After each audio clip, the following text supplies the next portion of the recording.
नमस्कार दोस्तों, आपका स्वागत है हमारे पॉडकास्ट में। आज हम एक ऐसे विषय पर चर्चा करेंगे जो न केवल भाषा का आधार है, बल्कि हमारी संस्कृति और पहचान का भी एक महत्वपूर्ण हिस्सा है।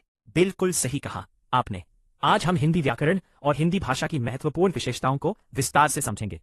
क्या आपको पता है, हिंदी केवल एक भाषा नहीं, बल्कि भारतीय सभ्यता का प्रतीक है। जी हाँ, और किसी भी भाषा को सही तरीके से समझने और बोलने के लिए उसके व्याकरण का ज्ञान बेहद जरूरी होता है। तो चलिए पहले बात करते हैं हिंदी वर्णमाला की। वर्णमाला के बारे में जानना बहुत रोचक है। वर्ण की सबसे छोटी इकाई क्या होती है और इसे किस प्रकार वर्गीकृत किया जाता है? अच्छा सवाल है। हिंदी वर्णमाला को दो भागों में बांटा जाता है, स्वर और व्यंजन।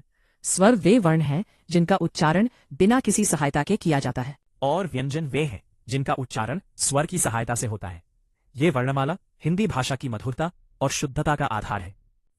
अब चलिए तत्सम और तद्भव शब्दों की बात करते हैं। क्या आपको इनके बीच का अंतर पता है? बिल्कुल।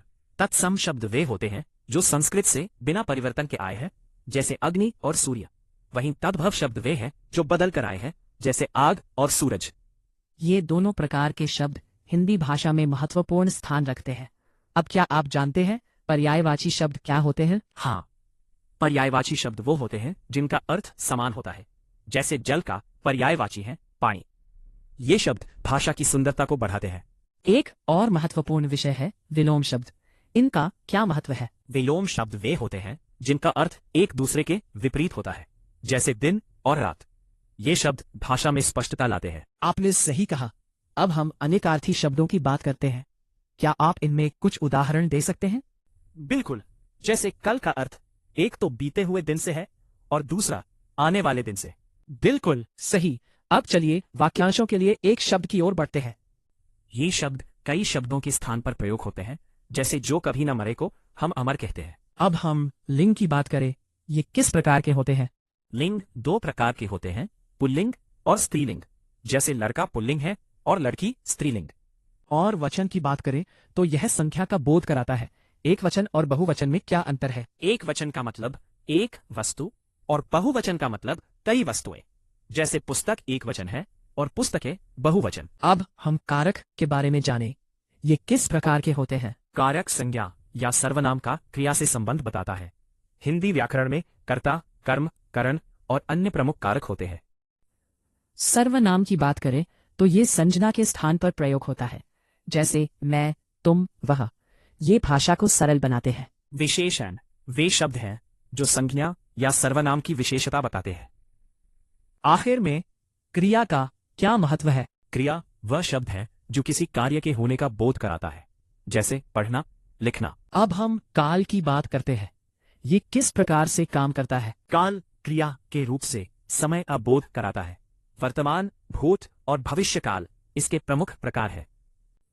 वाच्य के प्रकार भी बहुत दिलचस्प हैं। ये क्या होते हैं? वाच्य तीन प्रकार के होते हैं, कर्तृवाच्य, कर्मवाच्य और भाववाच्य। अव्यय शब्दों की बात करें तो ये कभी नहीं बदलते। क्या आप कुछ उदाहरण दे सकते हैं? जैसे आज, कल, यहां।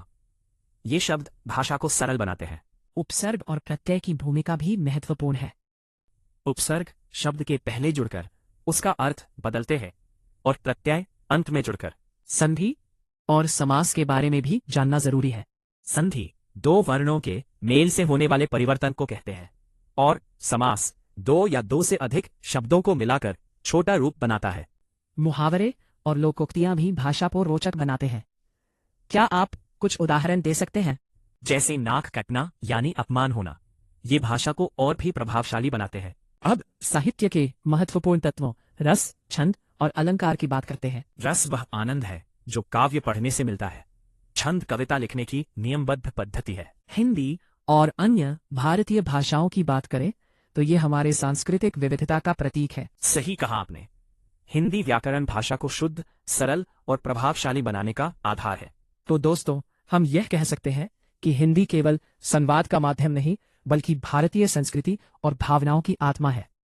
धन्यवाद दोस्तों, हमें सुनने के लिए। अगले एपिसोड में फिर मिलेंगे।